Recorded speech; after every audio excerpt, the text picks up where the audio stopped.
Good morning எஸ்கேலேருந்து Kumar. இன்றைக்கி என்ன வண்டி பற்றி பார்க்க போகிறோம் அப்படின்னு கேட்டிங்கன்னா ஹோண்டாவில் 6G. ஸோ இந்த வெஹிக்கிள் வந்து பார்த்திங்கன்னா நம்மக்கிட்ட இன்றைக்கி மார்னிங் வந்து டைம் பார்த்துங்க ஒரு 8 o'clock ஒரு யூடியூப்பில் நம்மளோட வீடியோஸ் எல்லாம் பார்த்துட்டு இந்த கஸ்டமர் வந்து நம்மக்கிட்ட சர்வீஸ் கொடுத்துருக்காரு. ஸோ என்னென்ன கம்ப்ளைண்ட் சொல்லியிருக்காருன்றதை கண்டிப்பாக சொல்லிடுறேன். இந்த வண்டி வந்து பார்த்திங்கன்னா வெறும் 5036 தான் கிலோமீட்டர்ஸ் தான் ஓடி இருக்குது. ஸோ கிக்கர் வந்து பார்த்திங்கன்னா ஜாம் ஆகுது. அதுக்கப்புறம் வந்து பார்த்திங்கன்னா ஒரு A to Z ஃபுல்லாகவே எனக்கு நீட்டாக சர்வீஸ் பண்ணி கொடுத்துருக்காங்க. வண்டியும் ஆல்மோஸ்ட் வந்து ஓரளவுக்கு நல்லா நீட்டாக தான் இருக்குது. பட் அவர் கம்ப்ளைண்ட் என்ன சொன்னார்னா இந்த மாதிரி ரஸ்டட் ஆயிருக்கு சார் அப்படின்னு சொன்னார். ஸோ சில்வர் கலரில் நம்மளுடைய ஜிக்ஸாக் பெயிண்ட்டை வந்து பார்த்திங்கன்னா இதில் கண்டிப்பாக யூஸ் பண்ண முடியுமா அப்படின்னு சொல்லி கேட்டுருந்தாரு. ஸோ ஜிக்ஸாக் பெயிண்ட்டை கண்டிப்பாக நம்ம பண்ணி கொடுத்துடலாம்.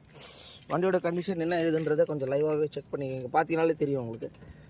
ஸோ கஸ்டமர் வந்து பார்த்திங்கன்னா ஆன் டைமுக்கு இந்த வெஹிக்கிள் எடுத்து வந்து கொடுக்குறாங்க. என்னென்னா அந்த டைமிங் தாங்க மெயின். அவர் கஸ்டமரே அவரோட டைமிங் கரெக்டாக 8 o'clock வராரு. ஸோ நம்ம வந்து பார்த்திங்கன்னா இந்த வண்டி வந்து பார்த்திங்கன்னா ஒரு 5 மணிக்கு வந்து கஸ்டமர் கமிட்மெண்ட் கொடுத்துருக்கோம். ஸோ கண்டிப்பாக வந்து இந்த வெஹிக்கிளை வந்து நம்ம ரெடி பண்ணி முடிச்சுட்டு கண்டிப்பாக வந்து எல்லாருக்குமே ஒரு நன்றியை தெரிவிக்கிறேன். Thanks to all my subscribers.